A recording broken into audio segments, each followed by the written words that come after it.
Amigos, bienvenidos a Escuchando el Autismo. Estamos en pleno episodio 2. Estamos realmente muy contentos porque obtuvimos una respuesta mayor de la que esperábamos, honestamente, y creemos que es el principio de algo muy bueno, de algo muy positivo. Ya algunos han tenido una aproximación con nosotros, nos han escrito, nos han puesto sus comentarios. Por favor, háganlo. Para nosotros es muy importante interactuar con todos ustedes, conocer a qué se han enfrentado. Esperamos en algún momento invitar a gente que nos ve para que nos cuente su experiencia, nos platique cómo ha vivido el autismo, cómo lo ha enfrentado, cuáles han sido sus logros y cuáles han sido sus retos. Entonces, también la verdad es que en el voluntariado de One Smile to Change the World tocamos varios países. Entonces, si tienen dudas o están buscando a alguien que les pueda apoyar o que les pueda orientar, no duden en escribirnos, no duden en contactarnos. La verdad es que queremos que esto sea eso, una puerta para ustedes para encontrar soluciones y encontrar información que les ayude a vivir mejor. Amigo, cuéntanos, ¿cómo te ha parecido la experiencia? Pues muy bien, hola a todos, la verdad es que muy bien. La parte personal también, ¿no? Hablar de todo, de temas personales un poco enfrente también de una cámara, ¿no? Y contar un poco mi experiencia fue fenomenal, la verdad, muy bien. Incluso como el tema, ¿no? de las estereotipias y todo eso, ¿no? Que siempre cuando las veo un poco por la cámara o algo me cuesta un poco verlas, pero poder hablar de ellas y de manera natural, en esa parte fenomenal. Y luego, pues muy bien porque la verdad es que mucha más views, mucha más gente de la que pensaba y mensajes muy bonitos, ¿no? Que al final es lo que más me ha gustado, ¿no? Mensajes que nos han llegado súper bonitos y de apoyo y gente que, pues eso, que al final se siente identificada o que le gusta, le apetece formar parte un poco de lo que hacemos. Entonces, la verdad es que muy contento, muy agradecido a todo el mundo, muy contento. Perfecto. Pues vamos a empezar con el tema de hoy, que es un tema que a muchos nos genera mucha angustia, diría yo incluso, cuando empezamos este recorrido, porque es casi, no es el paso uno, porque antes te enfrentas a otras cosas, como es la aceptación, pero es el primer paso para empezar a avanzar, creo yo, sobre cómo se diagnostica el autismo. Y aquí, amigo, pues si nos empiezas a dar un poquito de la parte teórica de cómo se diagnostica el autismo justamente. Bueno, el diagnóstico se realiza, al final es por una evaluación clínica que la suele hacer, bueno, pues psicólogos, psiquiatras, neurólogos, pediatras también están envueltos, ¿no? en todo el proceso.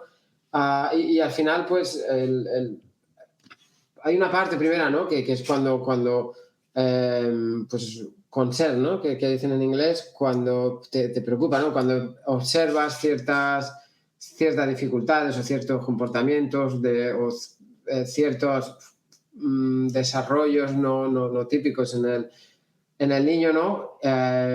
Que vas a decir al médico, y el médico es el profesional de la salud que realiza una evaluación inicial donde recopila información sobre el desarrollo del niño, incluso el adulto, ¿no? Si el diagnóstico se está haciendo para un adulto, su historia médica, sí, comportamiento, y aparte de eso, bueno, pues hablar mucho con los padres, cuidadores, para que proporcionen información sobre habilidades sociales, el lenguaje, el juego, comportamientos restrictivos y todo este tipo de cosas que se pueden observar. Eso sería más o menos la primera parte, ¿no? Y luego, pues hay distintos test, ¿no? Hay el test que es el test de A2, que es un poco el que más está estandarizado, ¿no? Que evalúa el desarrollo del individuo, ¿no? Y en claves, o sea, en áreas distintas, pues como comportamiento, comunicación, habilidades sociales, juego, intereses repetitivos. Y bueno, sobre todo también pues entrevistas, cuestionarios con los padres y todo este tipo de... Al final es un proceso un poco largo, no es un proceso sencillo, no es algo que vayas... Es un poco la parte más teórica, más técnica, pero no es algo que vayas al médico, te haga unos análisis y te diga pues eres autista o tiene autismo, ¿no? Al final es un proceso largo, envuelve tiempo y distintos profesionales, distintas visitas. Mm, Cuando, por ejemplo, se diagnostica también en adultos, ¿no? Que hablaremos quizás un poco más tarde sobre ello, tienes que envolver también mucho, que fue mi caso, ¿no? Envolver a los padres, que los padres estén presentes, que cuenten todo tu desarrollo, es una de las partes que más se mira. Claro, a mí me gustaría platicar un poquito de la experiencia personal, ¿no? En nuestro caso hubo un detalle en particular, ¿no? Que estábamos viviendo la pandemia de COVID. Entonces, eso se atribuía mucho a la falta de interacción en su momento de los niños, de no poder ir a las escuelas, de no salir a jugar a los parques, de que están encerrados en sus casas. Entonces, eso como que agregaba un factor que no había existido nunca, ¿no? En términos del diagnóstico, para determinar si había algún tema del desarrollo, del neurodesarrollo que tuviera que ser preocupante o tuviera que ser observado. Y lo otro es que también tiene que ver mucho, la primera línea es el pediatra, ¿no? El pediatra que tengas para tu hijo cuando estamos hablando de un diagnóstico temprano. Entonces, cuando tienes a un pediatra, también el pediatra pues es una persona y una persona tiene sus tendencias hacia lo que cree o hacia lo que le parece, ¿no? Yo, por ejemplo, creo que nuestro pediatra es muy buen pediatra, pero sí creo que tiene una cierta predisposición en contra de los tratamientos neurológicos, ¿no? Y creo que su predisposición no es gratis, o sea, el tema es que hay muchos malos diagnósticos, por lo menos en México, y mucho la tendencia a medicar de forma inadecuada, ¿no? A los niños. Entonces, pues él, yo creo que tenía esa como reserva, entonces, pues sí se observaban ciertas características en León, ¿no? Se observaba, desde muy chiquito se tenía un poco de hipertonicidad, muy ligera, muy ligera, pero ya después te vas dando cuenta que ese es uno como de los rasgos que brinca, ¿no? Luego tuvo mucho reflujo, que también te das cuenta que es otro rasgo que brinca, ¿no? Y entonces, luego también cuando lo vas observando, la familia también nota algo raro, luego como padres, ¿no? Es tal vez un poco difícil, o en el caso de mi esposa, ella dice que ella sí siempre tuvo como esa cosquillita, ¿no? De algo no está bien, ¿no? Pero también te dicen el tema de cada niño tiene su tiempo, cada niño tiene su desarrollo, entonces tú estás en ese debate en el cual no sabes si está siendo paranoico o si está siendo aprensivo o si le estás exigiendo a tu hijo más de lo que le deberías de exigir. O sea, hay muchas decisiones ahí que como padre te llevan hasta que llega un punto, y yo invitaría a todos a que ese punto sea temprano, porque, o sea, la duda nos lleva a la falta de acción y por lo menos en nuestro caso nos ha de haber costado unos 6 meses, ¿no? Aparte tenemos ahí situaciones familiares que estábamos viviendo que complicaron todo un poco más de salud de un familiar, pero el punto es que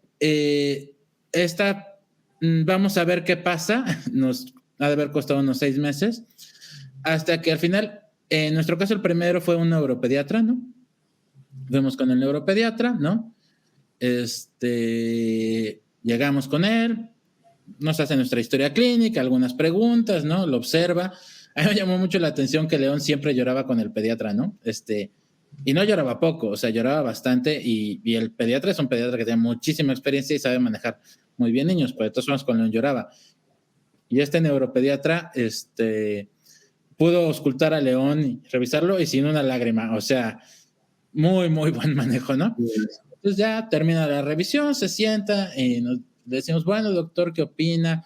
¿Es León autista o tiene algún rasgo o qué pasa? Y bueno, yo creo que poco le faltó al doctor para reírse, pero, o sea, se nos dijo así, no se hagan bolas, su hijo es autista, ¿no? O sea, dejen de hacerse ideas de que sí o de que sí no, de que sí tal vez, nos dijo, su hijo es autista, le vamos a mandar ciertos medicamentos, pero le mandó medicamentos como muy nobles, ahorita si quieres los tocamos más adelante, lo dejamos para otra ocasión, pero lo que sí nos dijo, lo más importante es la atención terapéutica, ¿no? O sea, lo que más le va a ayudar es la terapia, y es muy importante que lo lleven lo antes posible, ¿no? Nos dijo, aquí hay una institución muy buena, ¿no? Que les puedo orientar, pero lo que más le va a ayudar, es la terapia. Yo le decía, bueno, y el electroencefalograma y esto y lo otro, pues, se lo podemos hacer, sí, pero después, o sea, Eso, la cuestión es terapéutica, o sea, el electroencefalograma no nos va a decir nada que cambie el diagnóstico y al final no te va a ayudar a nada. O sea, se lo pueden hacer, pero es tiempo que pierdes en centrarte en lo que tienes que hacer, que es estimular. Correcto, ¿no? Y entonces ahí pues empezó nuestra travesía hacia la búsqueda de una institución, ¿no? Y que nos dieran después el diagnóstico, ¿no? Te enfrentas a esto de ahora de conocer, estaba saturadísimo la institución que nos recomendaron, entonces empezamos a dar vueltas y al final llegamos con Clima, la Clínica Mexicana de Autismo, a la cual yo espero invitar a su directora a alguno de estos episodios. Ya sabes que la agenda luego es difícil, pero yo estoy seguro que ella va a querer participar. Y bueno, su diagnóstico, para que sean a los padres, porque los padres preguntan mucho del diagnóstico, porque sí, es un tema importante. Yo también tuve una obsesión con el diagnóstico, pero la verdad es que encontrar a alguien que lo haga bien es difícil. Y entonces les voy a compartir los elementos, y sobre esto tal vez tú quieras ahondar un poco más, que tuvo el diagnóstico de León. Su primer diagnóstico, no el del neuropediatra, que fue clínico y observacional, muy sencillo, pero muy acertado, o sea, porque le tenía toda la experiencia, pero esto que ya es un diagnóstico más en forma. El procedimiento fue entrevista virtual con los padres. Luego, la parte 2 fue observación clínica del niño en actividades estructuradas y juego libre en actividades presenciales. El punto 3 fue aplicación de instrumentos de evaluación por especialistas en trastorno del espectro autista.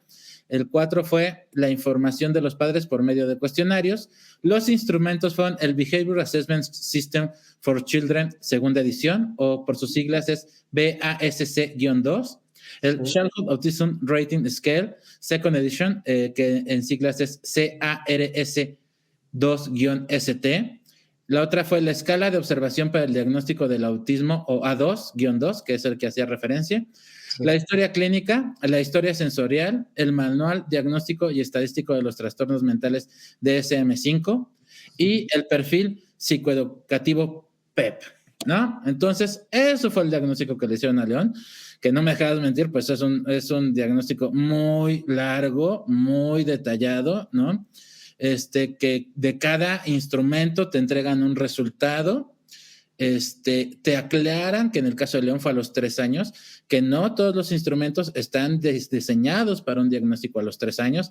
Algunos tienen adecuaciones o adaptaciones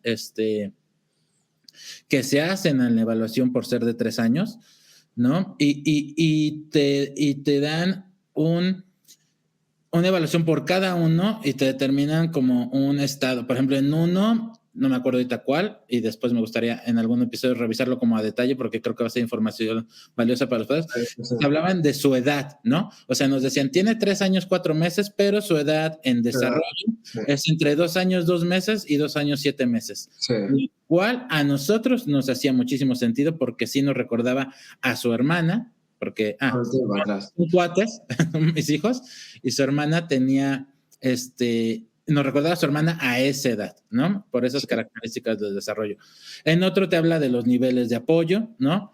En otro te habla de este espectro, ¿no? En el cual te dice adaptabilidad, lenguaje, intención comunicativa y donde todo eso. Entonces, es información que es muy valiosa, pero ¿qué sucede después de que tienes un diagnóstico? Poco. ¿No? Sí. El chiste del diagnóstico es que después ese diagnóstico tú se lo presentas a un especialista en atención terapéutica y sobre eso se hace un programa de trabajo para tu hijo en este caso, ¿no? Entonces, para eso sirve el diagnóstico, ¿no? O sea, por alguna razón los padres nos obsesionamos con el diagnóstico como que queremos que nos digan qué tan autista es el hijo, ¿no? Necesitan ponerle nombre. Al final las personas necesitamos, perdona por cortarte, necesitamos poner nombre a algo, ¿no? Ahora te cuento también un poco mi experiencia también con el diagnóstico para que te des cuenta un poco de ese matiz también. Perdona, sí, terminé. No, solamente quería concluir que al final es muy importante tener un diagnóstico correcto porque de ahí va a establecerse el plan de trabajo. Luego es muy importante que vayas con un neuropediatra que tenga especialismo o tenga un conocimiento amplio del tema del autismo y del neurodesarrollo para que la medicación sea adecuada para los retos que enfrenta tu hijo, ¿no? O sea, porque no es lo mismo un autismo que tiene epilepsia comprobada realmente que un autismo que no la tiene, o que tiene alguna otra comorbilidad, que es otro de los puntos que vamos a tocar el día de hoy, y que estudies tú los medicamentos que le van a dar a tu hijo, ¿no? O sea, hoy en día ya no tienes por qué creer ciegamente en un doctor. Sí vas a apostar por un doctor al final, porque tienes que seguir un tratamiento, pero investiga, siéntete tranquilo y satisfecho, pregunta en las comunidades cuáles han sido las experiencias con los medicamentos. Nunca van a ser las mismas, no a todos les va igual, a todos los pacientes en general les caen diferentes los medicamentos, pero bueno, te puedes dar nociones de qué esperar y qué puede pasar. Y al final es eso, ¿necesitas un diagnóstico? Sí. ¿Necesitas un buen diagnóstico? Sí. Es solo para diseñar un plan de trabajo. ¿Tu hijo es el mismo antes o después del diagnóstico? Sí, y luego pasan ahí ciertos procesos, ¿no? Que una vez, o sea, al final las personas necesitamos poner nombre a todo, ¿no? Ujú, Imagínate también eso cuando estamos hablando de niños, ¿no? Pequeños son más los padres los que necesitan, quieren ver lo que pasa para ayudarles, ¿no? ujú, Claro, cuando la cantidad de personas, ¿no? Con adultas, ¿no? Que se diagnostican cuando son adultos, ¿no? Pues necesitas ponerle un nombre. Sí, bueno, el A2, por ejemplo, pues hay una adaptación, ¿no? Para adolescentes y para adultos. En mi caso fue eso, sobre todo a la hora de hacer diagnóstico a los adultos, juega mucho papel las entrevistas con los padres, ¿no? Porque al final em, sí que sabes, ¿no? Yo en mi caso sí que sabía que de pequeño era distinto, ¿no? Tenía ciertas dificultades o me costaba mucho ciertas cosas, pero al final los que ven todos esos detalles son tus padres, ¿no? Entonces todo eso ocupó un papel muy importante y muy grande, ¿no? En el diagnóstico. Y en cuanto al nombre fue gracioso, ¿no? Porque sí, yo sabía que lo sabía, o sea, no era algo que yo en cuanto empecé a trabajar con personas en el espectro, es como que todo empieza a hacer clic, ¿no? Luego ya empiezas a leer un poco más en foros, empiezas a investigar, luego ya pues más uno de mis fijaciones, ¿no? De mis intereses restrictivos, ¿no? De mis restringidos o mis intereses, empezó a ser el autismo. Antes tenía otros tipos, ahí fue, entonces ya empecé a investigar todos los momentos de hiperfoco, ¿no? Hiperfocus, hiperconcentración, pues van dirigido a eso, entonces empecé a investigarlo y más me daba cuenta de lo que era. El tema está en que, bueno, que incluso psicólogos de la National Autism Society tienen algunos test que nos hacían, me habían sugerido, me habían dicho básicamente que fuera por un diagnóstico, me aconsejaban, ¿no? Era por, ¿sabes? Pues eso, al final te lo dicen, ¿no? De una forma u otra y bueno, ya cuando me decidí, fue bueno, me decidí a hacerlo y tal, también un poco pues bueno, para darle un poco voz, ¿no? También era como, bueno, quiero hacerlo, ya está. Y en ese momento sí que, pues claro, me acuerdo cuando me dieron el diagnóstico, después, yo ya había sido director de un colegio, ya llevaba la vida que tenía.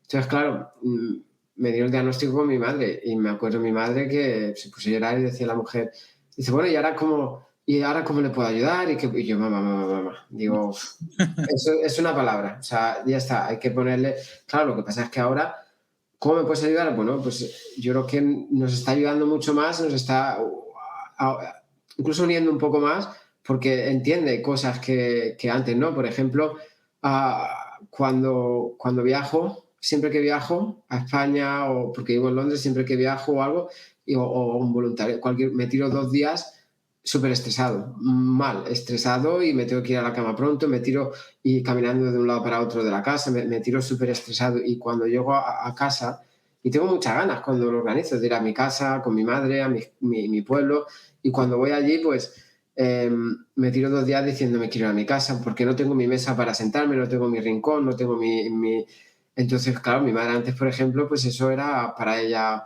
hijo, pero es que para una vez que viene no quiere estar conmigo, no, pues todo ese tipo de cosas ya las entiende y todo ese tipo de cosas, más, a mí me está ayudando en ese sentido mucho bueno, pues a ironizar un poco o reírnos un poco juntos de todo eso, ¿no? De todo ese tipo de cosas. Bueno, yo ya entiendo para mí, yo digo, cosas que antes me costaban un poco más, digo, párate, tranquilízate, es tu autismo, es esto. Entonces, pues en ese caso me ha servido, ¿no? Ponerle nombre, pero como dices, más importante es ¿y ahora qué, no? O sea, yo creo que al final te sirve el diagnóstico para los niños también a edades tempranas, pues para este es el punto en el que está tu hijo, ponte a caminar. Ya lo tienes, camina, levántate, vete a por el terapeuta mañana mismo, le dice, mira, esto es lo que tiene, y esto es lo que necesita, vamos a establecer un plan y a trabajar. El problema es que luego está también la otra parte, ¿no? Y es lícito, ¿eh? No, esto no hay que criticar o no hay que penalizar, ¿no? A quien después de eso quiere buscar otro profesional. También hay que decir que existe esa parte y que es totalmente normal. Hay que empujar a la gente a que haga lo contrario, ¿vale? Busca otro profesional, pero vete a terapia primero o empieza a estimular al niño primero y luego ya, como dices, haremos pruebas, nos iremos a... Pero estimula al niño, ¿no? Yo creo que eso es el mensaje que tenemos que dar. Claro, y sobre todo cuando tomas en cuenta que, en serio, de los tratamientos de estimulación, no hay nada que no le serviría a un neurotípico igual. Y que no le ayudaría igual. O sea, nada en ese tipo de tratamientos está contraindicado, ¿sabes? En los de estimulación, terapia del lenguaje, o sea, no le va, al contrario, si algo va a suceder es que le va a ayudar, ¿no? Digo, tocando un poco un tema que estamos platicando antes de entrar, o sea, es como el omega 3, ¿no? O sea, el omega 3 te va a ayudar a ti, autista, y me va a ayudar a mí, neurotípico, y le va a ayudar a mi hija que no es autista, y le va a ayudar a mi hijo que no es autista, porque es algo que es por naturaleza bueno, vamos, a menos de que tengas una alergia alimentaria o casos ya muy, muy específicos, pero en general es algo bueno para que la gente lo consuma. Y la estimulación temprana es algo que debería ser básico para todos, ¿no? El tema es también que aquí, bueno, ya iremos tocando en muchos programas y tal, yo creo que aquí entra en juego otra parte, que es la parte que no sé cómo estará en México, supongo que no tan desarrollado como en Reino Unido, porque en España tampoco lo está tanto, ¿sabes? Como aquí, pero aparte de las terapias, yo creo que el apoyo educativo, ¿no? Que una vez que tu hijo ya tiene el diagnóstico, recibe un apoyo extra, ¿no? O por lo menos hace que se conciencien más los profesores y que intenten aprender o que tengan una formación extra para poder tratar con ese alumno, que es crucial, ¿eh? Y ahí entra un poco también como el tema de las terapias que dices. Y ahí sí que, por favor, córtame porque me pongo muy filosófico, porque me encantan, me encantan las teorías educativas y ahí me puedo tirar horas hablando, ¿no? De conductismo, constructivismo y todo ese tipo de cosas, pero es cierto, ¿no? Hay en la educación formal, en la educación típica que todo el mundo conocemos, prusiaica, ¿no? Al final no se utiliza todo lo que se podría utilizar o que se conoce, que funciona para estimular a todos los niños, neurotípicos, neurodivergentes. Entonces, apoyos visuales. Yo siempre, cuando enseño en la universidad a futuros profesores, yo siempre les digo, cuanto más sentidos uséis para una actividad de aprendizaje, más significativa es para un alumno, ¿no? Muchas veces le pongo el ejemplo tan fácil de cocinar una tarta, ¿no? De hacer una tarta, ¿no? Fíjate, si solo le lees una receta, la aprenden o las pautas, pero ya, si encima lo practican, lo huelen, lo tocan, escuchan un vídeo o te escuchan a ti hablando, encima lo prueban, al final usas todos los sentidos. Entonces, todos los apoyos visuales, todo el tipo de PECs, todo lo que se pone en marcha. En el momento que una persona tiene un diagnóstico de una necesidad educativa especial o de una neurodivergencia, es algo que es algo que se debería usar para todo tipo de alumnos, para diferenciar, ¿no? Hablamos de los estilos de aprendizaje, visual, auditivo, kinestético, todo este tipo no se potencia lo suficiente normalmente en la educación normal que todos conocemos. Al final, entonces hay que aprovecharse también de eso, porque eso es bueno, ¿no? Eso es muy bueno y no es algo que le vaya a hacer nada malo. Totalmente. Aquí sí te voy a regresar tantito para concluir un poco sobre el tema de cómo se diagnostica el autismo, ¿no? En resumen, son herramientas, ¿no? Que se tienen, que son clínicas, que son a partir de la observación y la interpretación, ¿no? Que dependen mucho del evaluador. Corrígeme si en algo estoy equivocado. Que dependen mucho del evaluador. Por eso es importante tener un evaluador que tenga las tablas, como se dice, ¿no? Que tenga la habilidad del diagnóstico para poder interpretarlo, porque es algo subjetivo, o sea, es a partir de la observación y va a depender de muchos factores, desde cómo se encuentra el niño que está siendo evaluado en ese momento, de que si es un buen día o si es un mal día, o si todo esto, de la habilidad que tenga de interactuar el evaluador con ese niño. Y bueno, y al final es subjetivo, ¿no? Hay muchas herramientas de evaluación, pero tienen que ir acompañadas de la instrucción adecuada, la certificación y todo esto. Cuando vayan por un diagnóstico con un neuropediatra, sean muy cuidadosos de cómo escogen a su neuropediatra. He visto que muchos padres sufren por el tema del electroencefalograma y que si dormidos y que cómo van a hacer que se duermen el electroencefalograma y demás, y se vuelve un verdadero tormento llevar al niño el electroencefalograma. Y aquí bueno, no somos, creo, nadie para decir si el neuropediatra necesita o no necesita ese estudio. Eso va a depender del diagnóstico, la entrevista clínica que tenga con el paciente. Pero busquen que les explique el neuropediatra por qué les está pidiendo ese estudio, porque sobre todo en edades tempranas puede ser muy difícil dependiendo de las características del niño, o si ya son niños un poquito más grandes, puede ser muy complicado. Hay lugares donde se puede hacer despierto, dormido, hay también discusiones respecto a qué tan válido es despierto o es dormido. Entonces, mi sugerencia personal es busquen la atención de un neuropediatra que esté acostumbrado a tratar el tema y que justifique por qué necesita el estudio y que no sea una acción como inmediata. Por ejemplo, aquí en el sistema de salud, en el IMSS, es por default, ¿no? Es por default, o sea, es para otorgar el diagnóstico, se le tiene que hacer el electroencefalograma, obviamente por los equipos es dormido, obviamente es un tema, obviamente las citas en el Seguro Social en el sistema público es un tema,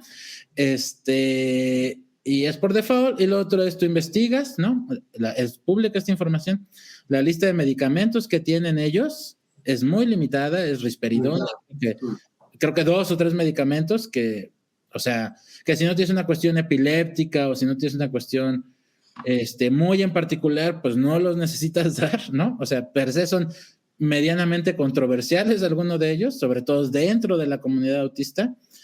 Entonces, sí evalúen muy bien quién está atendiendo a su hijo. Y entonces, el diagnóstico es así, es por herramientas establecidas con base en un principio científico, sí, pero con su rasgo de subjetividad importante. Y el tema del electroencefalograma, si bien hay frecuencias que sí son características del autismo, no es como tal necesario para el diagnóstico de... diagnóstico, sí. Sí, no, de hecho, no, ya te digo, por aquí no es algo que se utilice ya más, ¿no? Tiramos más por el otro ámbito. Sí, de todas formas, bueno, haremos más, supongo, más programas, capítulos Habremos más. algo de cada instrumento, ¿no? Hablando de todo, igual que con medicamentos, ¿no?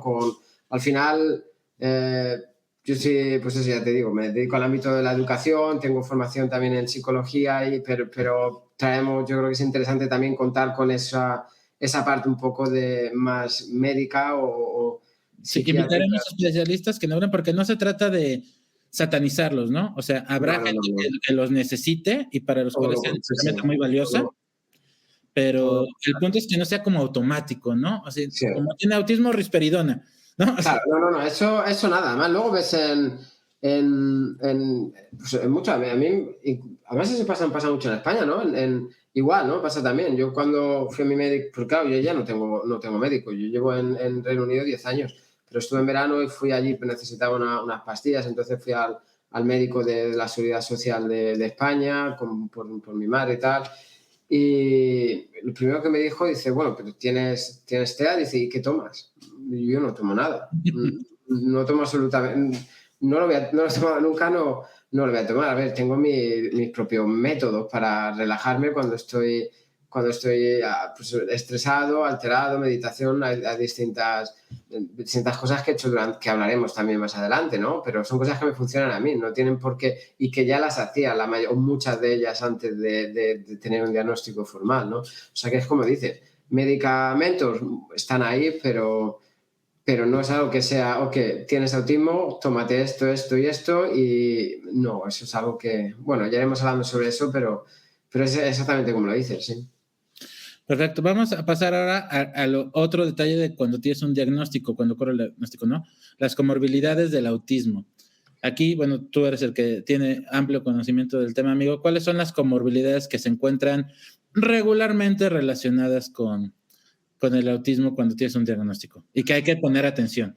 Bueno, primero podemos decir un poco, un poco la definición de comorbilidad, ¿no? Para quien no lo conozca mucho. Pues comorbilidad básicamente es la presencia de otras condiciones médicas o trastornos psicológicos en una persona que tiene ya de por sí una condición médica o psicológica diagnosticada o una condición, ¿vale?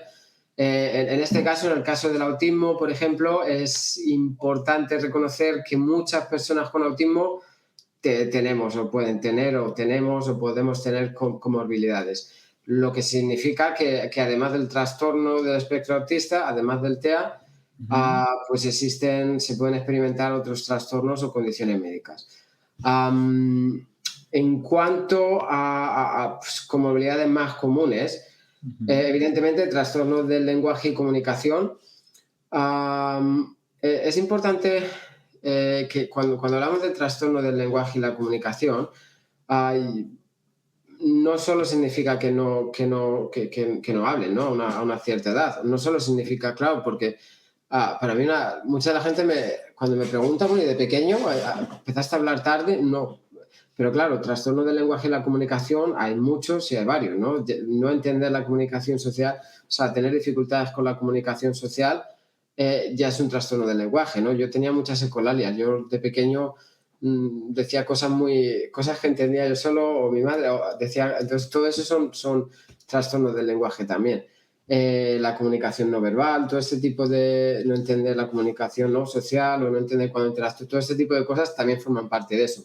Entonces, evidentemente, es una de las características del autismo, pues evidentemente es una comorbilidad. Luego también el TDAH, el trastorno de déficit de atención y hiperactividad, es una de las comorbilidades más comunes, por no decir la que más común.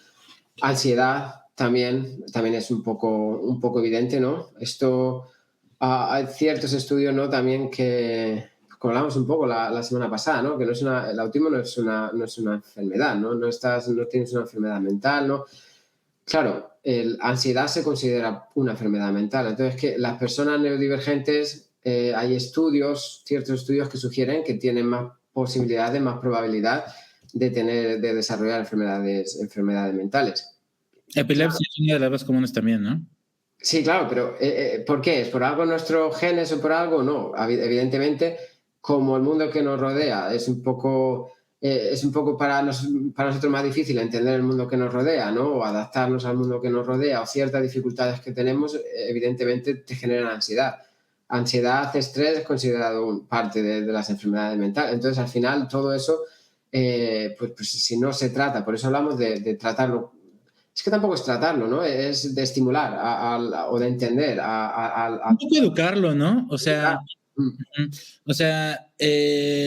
lo que yo decía la otra vez de mi hijo, ¿no? Que para aprender a jugar, o sea, mientras tal vez otros niños aprenden de forma natural, sin la necesidad de la intervención o el apoyo, como se dice, ¿no? De un adulto, en el caso de León, si es necesario, ¿no? Decirle, a ver, en lugar de que le hagas así, hazle así. ¿No? Sí. Y ya, ¿no? Entonces dices, así no, así no, así, ¿no? Entonces, esos pequeños ajustes, esos pequeños apoyos pueden hacer toda la diferencia, sobre todo porque no dejas que escalen, ¿no? Claro. Sí, no, al final luego eso ya hablaremos. Me encanta un poco yo soy muy de aprender con visuales también y de explicar todo con visuales. Cuando hablemos, para eso yo creo que sí que lo haremos pronto, yo creo, ¿no? Hablemos de comportamientos retantes, ¿no? Comportamientos disruptivos y todo eso, que para mí es lo que más me ha llamado la atención siempre en el tema del autismo, ¿no? Y una de las cosas que más he estudiado. Y se trata un poco de eso, ¿no? De mantenerlos en un estado, ¿no? Mantenerles siempre en la calma justa también, ¿no? Porque luego cuando hablemos de comportamientos retantes y todo esto, vamos a hablar que la mayor parte de comportamientos retantes pasan cuando están muy alterados, muy excitados o por aburrimiento, ¿no? Necesitas estimularte, ¿no? Entonces, ahí está el punto clave, ¿no? Mantenerlos en ese nivel. Entonces ya daremos distintas estrategias para ir trabajando todo eso. pero es eso, al final hay cosas que llevan más tiempo, hay cosas que te llevan más tiempo para aprender. Entonces, pero claro, la gente tiene que entender cómo funciona el cerebro, cómo funciona nuestro cerebro. Como, al final, muchas veces todo se reduce a darle tiempo. O sea, a veces he visto gente trabajar. Yo siempre me gusta mucho aproximar esto por la parte pedagógica, ¿no? Que Ujú. hablamos mucho de educación, más que de terapia. Evidentemente tienen luego terapeutas, pero aquí se trabaja mucho la parte educativa, ¿no? Se trabaja igual todo ese tipo de terapias, pero en un entorno educativo y funciona bastante bien, ¿no? Y a veces he visto trabajar muchos profesionales. um, la falta de paciencia, ¿no? De darles un poquito de tiempo, ¿no? Le pides que hagas algo, ¿no? Y pues, este tipo de cosas es que no me hace caso, es que me está retando, es que, Claro. no, dale, pídeselo, déjalo ahí, dale 2 minutos para ver si lo ha entendido, para ver si viene, para ver si lo hace, ¿no? A veces queremos las cosas ya. Entonces, Deja 2 minutos, 30 segundos, sí, ¿vale? sí, sí, 30 segundos, o sea, es... Yo eso era, por ejemplo, yo fui víctima de eso, ¿no? sí, O sea, yo fui víctima de eso porque no entiendes que no es lo mismo. O sea, tal cual, ¿no? O sea, no entiendes que no, que igual y si él está concentrado, ¿no? En algo, ¿no? Y también aplica para neurotípicos, por cierto, ¿eh? Porque sí, luego los padres somos muy respetuosos con los tiempos de los niños y queremos que si él está jugando, pero en ese momento yo quiero que se vaya a lavar las manos, o sea, no somos capaces de darles 30 segundos sí, para que terminen su juego, ¿no? Y fue de las cosas que nos enseñaron en terapias y demás, ¿no? O sea, aprende a que pueden tener su espacio, ¿no? Y que pueden tener su tiempo. Y si tú no quieres que un niño te diga, papá, papá, papá, papá, papá, papá, papá, papá, pues tú no le digas, león, león, león, león, león, león, león, león, león, ¿no? O hijo, hijo, hijo, hijo, hijo, hijo, hijo. claro, y es que luego al final transmitimos ese nerviosismo. Si nos ponemos nerviosos nosotros con el niño, le estamos transmitiendo ese nerviosismo. Entonces, él ya lo sabe. Quizás, bueno, al final también hablamos de pues, algunos alumnos, ¿no? O algunos pues, personas con TEA, de verdad tienen esa dificultad para entender también lo que les estamos pidiendo. Pero bueno, para eso existen, hablaremos también de todo esto, ¿no? Pues apoyos visuales, PECs, otro tipo de sistemas de comunicación, pero una vez que saben que aprenden a usar algo, que saben que lo tienen que hacer, a veces es que no tienen ni que pedirlo. O sea, coges a lo mejor un visual, pones ahí, el alumno ya sabe que toca luego eso, dale tiempo, ¿no? Entonces, todo ese tipo de cosas al final, pues evidentemente puedes crear ansiedad, te generan estrés, entonces la falta de entendimiento, también hablaremos mucho, es algo que tocaremos un poco por encima hoy, y hablaremos un poco en el futuro, ¿no? Autismo a grado 1, ¿no? Autismo, incluso las mujeres un poquito más, como veremos luego un poco más tarde, ¿no? El masking, ¿no? El enmascaramiento autista. Al final, es aprendes un poco en distintos momentos cómo comportarte, qué broma soltar, incluso que no te hagan gracia. Pero yo me he visto mucho tiempo a lo mejor en un sitio aquí en Londres y contaba algo que había contado un amigo, una persona que yo conocía en cierto momento social que yo conectaba con ese momento y lo contaba, pero hacías hasta los mismos gestos, ¿no?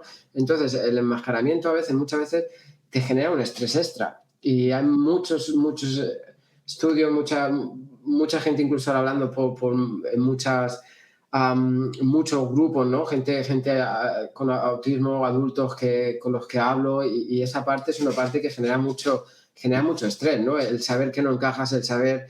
Entonces, todo eso, pues al final, evidentemente, hay más posibilidad de desarrollar cualquier tipo de enfermedad mental, algo como estrés, ansiedad, pero no es porque no hay nada que demuestre, ¿no? Que sea algo de gene, ¿no? O sea, un poco, pues toda esa parte. Una Eh, consecuencia social, incluso, ¿no? sí, sí, sí, la parte social al final te genera estrés. Ah, Mira, cosa personal, mis amigos siempre en España se dice la expresión, perdón por la expresión, un culo de mal asiento, Ujú. porque yo, claro, a lo mejor estamos en una parte social, o sea, una cena, yo ya me quería ir al otro lado, yo sabía que a cierto momento y venía al restaurante, luego tomar algo, luego salir un poco a bailar y ya me iba a casa, entonces yo era como que quería corriendo todo eso, ¿no? O en el pueblo a lo mejor desaparezco y me voy una hora y luego ya vuelvo a aparecer y tienen siempre esa broma una broma conmigo, es que necesito descanso social, necesito un descanso social, ya está, necesito irme a mi rincón, me tumbo un rato así y vuelvo a bajar, pues tan contento, ¿no? Pues todo ese tipo de cosas, para eso está el diagnóstico, ¿no? Para eso está ponerle voz, para eso está poder decir, oye, o talks que tengo, ¿no? Yo no puedo ir con la música, por ejemplo, en el coche si el volumen no es múltiplo de 4. Puedo aguantar par, pero tiene que ser múltiplo de 4. Y bueno, en nuestro caso, tú y yo hemos hablado muchas veces, cuando sale algo de números, ya mi cabeza se va al número, hago la proporción de no sé qué, entonces mi cabeza funciona así. Poderlo decir, tú imagínate incluso lo difícil y lo peligroso que puede llegar a ser, ¿no? Por poner un ejemplo, se me ocurre, voy en el coche, voy estresado porque el volumen no es múltiplo de 4. Imagínate que puede ser peligroso para mí conduciendo, para los que vayan conmigo, para los que... Entonces, todo ese tipo de cosas, pues para eso está el diagnóstico, ¿no? Y poderlo contar al final y poderlo decir, pues hace que te ayude. Y para los niños, pues, o para los más pequeños, poder estimularles, ¿no? Poder hacer que la gente que les rodea entiendan también, ¿no? Que ciertas situaciones le están generando estrés es súper importante para prevenir futuras posibles enfermedades. Claro, sí, y yo creo que para concluir un poco sobre este tema, sí hay comorbilidades del autismo, hay algunas que son sociales y que vienen como más a consecuencia tal vez de la mala atención en su momento o del mal acompañamiento, ¿no? Hay otras que sí pueden ser, pues, de origen como la epilepsia, ¿no? O cuestiones Sí. que tienen que ser, por eso es importante la atención terapéutica, pero sí la atención de un neuropediatra, para que pueda evaluar ese otro tipo. Y la evaluación médica pediátrica, ¿no? Cuando estamos hablando de diagnóstico temprano, para que vayan acompañando el proceso, porque sí hay cuestiones que se pueden llegar a presentar, lo que decíamos, también estomacales, hay como mucha relación a veces, ¿no? Todavía se está investigando bastante, todavía no es como concluyente, pero es algo que sucede. Y en la parte del diagnóstico, pues la importancia, ¿no? De tenerlo para un plan de trabajo, para identificar lo que se es, ¿no?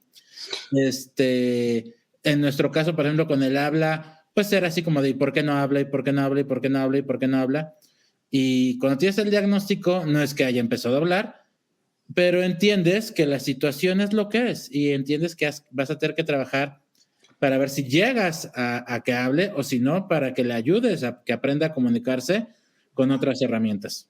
Claro, ese es el punto al que voy, ¿no? Pasas de buscar empujar o potenciar, a ver si habla, decir, a ver si se comunica. Y entonces es cuando te das cuenta de que se comunica mucho. Y ya es cuando vas trabajando esto, intentando meter el lado. Para eso está bien el diagnóstico. Y lo que, en cuanto a comorbilidades, pues lo que menciona, ¿no? La epilepsia es otra. Problemas gastrointestinales, ¿no? Como el síndrome del intestino irritable. Hay mucha controversia, ¿no? Pues en cuanto a eso, porque sí que hay una mayor tendencia, pero claro, al final con cierto nivel de estrés, bueno, es algo que... El huevo y la gallina. Sí, es lo que digo siempre, ¿no? Del huevo y la gallina. Yo particularmente tengo el síndrome de intestino irritable, pero bueno, también porque siempre he tenido niveles de estrés también un poco, pues fueron normales. ¿Porque eres autista lo tienes o lo tienes porque eres autista? Claro, ¿no? Es un poco todo eso, ¿no? Al final, cuando estás estresado, el cerebro libera cortisol que te hace, pues te hace inflarte, ¿no? Te hace hincharte un poco, ¿no? Es un poco... Entonces, bueno, está ahí. Entonces, las mentes más brillantes en cuanto al autismo del mundo están ahí siempre con eso y supongo algún día habrá una respuesta más firme. Y bueno, también... pues estereotipias, ¿no? Tics, trastorno de tics o estereotipias, como quiera llamar. Bueno, es evidente, yo, por ejemplo, los ojos, tengo así con la boca alguna, el pecho, pues todo ese tipo de cosas que están ahí también.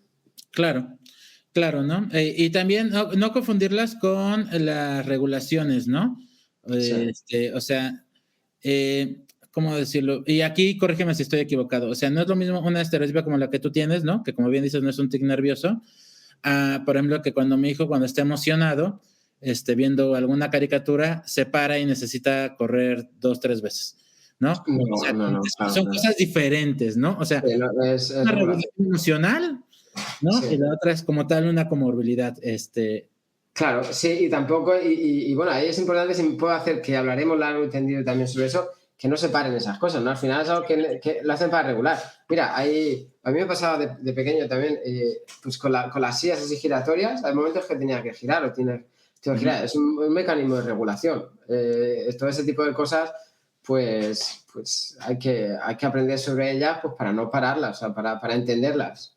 Yo creo que es algo que eventualmente tiene que suceder en pos de la convivencia social y para Sí. facilitarles un poco el mundo también a ellos. O sea, hay que aprender a respetar que ellos necesitan, por ellos me refiero a los autistas, ¿no? Necesitan esos espacios y ellos tendrán que aprender que no siempre en todos los contextos lo pueden hacer, ¿no? Sí, ahí eso es lo que te iba a decir también, y una vez más hablaremos también sobre todo eso, ¿no? Pues hay una cosa que también se llama acomodaciones, ¿no? Al final tú necesitas, todos, incluso las personas neurotípicas, hay ciertas cosas que necesitas hacer, pues, para regularte, para encontrarte, para estar ahí. Yo en mi caso hago alineaciones de fútbol, además tengo un cuaderno desde que soy pequeño por toda la casa. La gente que me conoce de aquí, cuando ven un cuaderno medio vacío por ahí que van a tirar, me lo traen para hacerlo, porque yo estoy un poco perdido cualquier cosa, me pongo a hacer alineaciones de fútbol, ¿no? De cualquier equipo, de pues cosas que hago yo Ujú. propia, pero al final, claro, la persona ¿Qué es tu león parándose a correr? ¿No? claro, sí, sí, sí, Es el símil, ¿no? claro, Sí, lo comento porque alguna vez un amigo me comentaba que un sobrino, ¿no? Que también tiene no recuerdo exactamente su diagnóstico, entonces no voy a decir ninguno, pero ya mayor, ¿no? O sea, mayor sí, ya, no sé, 16 años, una cosa por el estilo, iba a un restaurante y se paraba y corría por el restaurante, ¿no? O sea, ojalá tengamos una sociedad en la que eso no genere reacciones, pero hoy en día todavía vivimos una sociedad en la que genera reacciones. Entonces yo lo que le decía es que él puede obtener ayuda terapéutica para aprender a lidiar con ello sin tener que pararse a correr por el restaurante. Digo, insisto, ojalá viviéramos en un mundo en el que lo pudiera hacer. sí, o que la gente luego al final no dijera nada, o no fuera incluso peligroso. A ver, hay cosas que evidentemente, si son peligrosas, no las puedo hacer. Mira, Claro, yo en el colegio donde trabajaba de director, yo tenía prohibido a los profesores y a los asistentes, a todo el staff, un no vacío, que llamo, ¿no? No claro. vacío para mí es que digas que no, porque te dé la gana a un alumno. O sea, el no tiene que, y les hacía, cuando alguien decía no, tenían que hacer un report y explicar por qué no. O sea, si es como un último recurso, ¿no? Si un alumno sale corriendo y va corriendo, está subido, se va a caer de 3 metros, no, ahí vale, pero luego le explicas el por qué no. Luego, después de eso, haces una social story, haces todo lo que sea, pero hablo incluso para neurotípicos, ¿eh? No Después, porque te lastimas, o sea, claro, luego le algo explicas, rapidísimo así puede funcionar. claro, no es porque, no voy a hacer eso porque, pero hablo igual para los neurotípicos, ¿eh? No voy a hacer esto porque mi papá me va a castigar, no vas a hacer eso porque te puedes caer y hacerte daño. O sea, todo eso. Y para el tema de los chicos con autismo igual, ¿no? A veces intentamos parar este tipo de comportamientos y eso pasa con las personas neurotípicas también. Si a ti te quitan algo que de verdad quieras hacer, ¿no? De verdad algo que hagas todos los días, que todos tenemos, personas neurotípicas, personas neurodivergentes, algo, ¿no? Tocar la guitarra cuando estás triste, escuchar cierta canción, para que tú seas capaz de dejar eso en ese momento, te tengo que dar algo que pueda solapar, que pueda compensar esa sensación, esa liberación de hormonas. Te tengo que dar algo, redireccionar o dar algo para compensar eso. Entonces, Claro. mucho la educación y mucha parte de la terapia va en torno a eso, a buscar qué podemos dar al alumno, qué podemos dar a la persona con TEA para sustituir esa necesidad que tiene. Al final es necesidad que tiene. Vemos mucha gente con TEA que se muerde aquí, Ajá. estimulación, eso o cualquier, al final es algo entonces, ¿qué le damos? Entonces, para mí ¿Cómo lo bonito, reorientamos esa necesidad de estimulación, claro, no? sí, cómo la sustituimos, ¿no? ¿Qué podemos hacer para que se sienta, para que en vez de correr alrededor del restaurante, pues haga otro tipo de actividad, ¿no? Y al final hay que darse cuenta de, pues de mínimos detalles, ¿no? Para ver lo que puedes hacer. Eso es súper, súper importante. Hablaremos largo y tendido y ahí sí que te puedo dar muchísimos ejemplos de situaciones de estas pues eso, que parecen, no encuentras el motivo del por qué y en verdad luego te das cuenta de lo que había ahí, el por qué lo hacía y cómo se puede sustituir. Claro. Y bueno, para cerrando un poco, nos vamos a hablar, este tema a mí me interesa mucho, amigo, porque aparte sobre esto yo tengo una ignorancia total, ¿no? O sea, ¿cómo el factor cultural influye en el diagnóstico del autismo? Tú que has tenido la oportunidad de ver más culturas, ¿no? O sea, yo solo estoy familiarizado realmente con la cultura de México, o sea, ¿cómo este tipo de factores pueden influir en el diagnóstico? Vale, pues bueno, primera parte, también o sea, en distintos países, ¿no? Partimos de la base, claro, como ya decías que había una parte subjetiva, una parte que depende de los profesionales, que depende de la formación, evidentemente en países pues un poco menos desarrollados es un poco más complicado, ¿no? Por eso que varían un poco el ratio, ¿no? De personas con autismo en distintos países, ¿no? Uh-huh. Aparte de eso, el autismo es un trastorno del neurodesarrollo, ¿no? Y que se caracteriza por dificultades en la comunicación, interacción social, patrones repetitivos de comportamientos, intereses y pues, el diagnóstico se basa, ¿no? En la observación del comportamiento, la evaluación de síntomas, etcétera. Ahora, en los países, ¿no? En distintos países, pues hay distintas normas culturales, ¿no? De desarrollo. En ciertos países hay ciertas normas que se consideran normales, y en otros países, pues, no se consideran tanto, ¿no? Te pongo, por ejemplo, un par de ejemplos. En Japón, ¿no? Por ejemplo, tradicionalmente es un poco la armonía social, ¿no? Los niños son mucho más respetuosos con los padres, no se les contesta, ¿no? O sea, están un poco más, tienen quizás en algunos países, pues puesto el ejemplo de Japón, China, ¿no? Pues la interacción es un poco menor que la cultura latina, ¿no? La cultura latina somos mucho más Abrazadores, cariñosos, cachi que decimos aquí, de tocar, ¿no? Yo me acuerdo, por ejemplo, la parte cultural es súper importante, ¿no? Y es un poco lo que me gusta del proyecto One Smile to Change the World, ¿no? Que vean esa diferencia cultural, ¿no? De distintos países. El año pasado en Navidad, por ejemplo, teníamos unos alumnos en Fiji Island, en bikini y en bañador, y otros alumnos en Lituania, con la nieve hasta el cuello. Entonces, imagínate todo ese contraste, que es lo bonito de hacer algo así. Claro, al final, mira, yo igual cuando vine aquí en Reino Unido, pues al final yo estoy acostumbrado, conozco a alguien a dar dos besos, ¿no? Pues aquí es como, uff, tienes que dar la mano. Entonces, todo ese tipo de reglas sociales al final hacen que se observe de una manera u otra, ¿no? En culturas, ya te digo, a lo mejor, por ejemplo, Japón, China, la interacción con los padres es un poco menos, ¿no? Te pongo más o menos extremos. Entonces, toda esa parte de falta de interacción social, toda esa parte de un poco de aislamiento, por así llamarlo, si queremos llamarlo, hace que casos un poco menos severos o ciertos casos tarden un poco más en diagnosticarse, ¿no? O sea, un poco más distinto que en culturas un poco más, pues, pues más de contacto, de cariño, pues, que es cariño igualmente, ¿no? Pero somos más, la cultura latina, pues somos un poco más de, recurre más al contacto físico, ¿no? claro, sí, somos un poco, y contacto físico, contacto social, todo este tipo de cosas. Luego, aparte, están los estigmas, ¿no? Y el estigma, la percepción cultural, ¿no? En algunas culturas todavía los trastornos del neurodesarrollo como el TEA pues están estigmatizados o malentendidos, ¿no? Cuando estuve en Vietnam, por ejemplo, se empezaban a mover, ¿no? Mi idea de ir a Vietnam fue pues un poco investigar el autismo aquí hace, mi idea, 30, 40 años atrás, ¿no? Cómo se veía en un país que estaba mucho menos desarrollado porque no se habla sobre eso, ¿no? Está muy, muy estigmatizado. Entonces, se ve todavía, ¿no? Muchos padres en muchos países, pues lo primero que hacen es buscar, bueno, yo lo he tenido aquí también, ¿no? Incluso, ¿no? Buscar al líder de la religión que siga o algo de eso para hacer cualquier tipo de rituales, cualquier tipo de cosas, buscar cualquier cosa, eso no es algo que se conozca. Hay en muchos países todavía que el autismo no está, ¿no? O sea, no se Bueno, conoce a nosotros nos decían que lo lleváramos a curar de espanto, a curar de fanto, claro. por ejemplo, ¿no? O sea, era porque pues es que lo que pasó es que se espantó el niño y por eso no habla. Entonces, Es temeroso. Yo he tenido alumnos y eso ha pasado, eso me ha pasado a mí, ¿eh? He tenido alumnos que, bueno, tampoco vamos a puntualizar hablar países exactos, ¿no? Pero de algunos países no de habla hispana, ¿no? Pues que sabías que ese tipo de cosas se podían dar y claro, como tienen que informar al colegio de que el alumno se va, si se va de vacaciones fuera del tiempo de colegio, pues que te digan, oye, que nos vamos 3 meses o 2 meses y tener que llamar a servicios sociales, tener que hacer todo lo posible para impedirlo, pues porque te imaginas ese tipo de cosas. Hablaremos más adelante también un tema que me apasiona y que es súper importante, ¿no? La sexualidad también de las personas con TEA.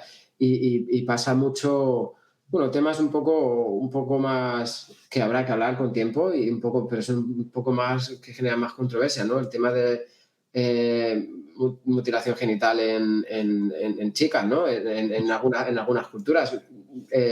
Conozco casos en Reino Unido que se ha intentado llevar a alumnas con TEA, pues eso, pues porque al final la parte cultural es súper importante. Llegan a una edad, yo he tenido alumnas, claro, llegan a una edad que no entienden esa parte, esas hormonas, que le está pasando, entonces al final pues hay tocamientos, hay cierto tipo de cosas y la madre pues que tiene pues alguna enfermedad o algo así. Entonces todo ese tipo la cultura juega una parte muy, muy importante en todo el tema, ¿no? Al final somos personajes, pues eso, toda la educación es un proceso de aculturación, ¿no?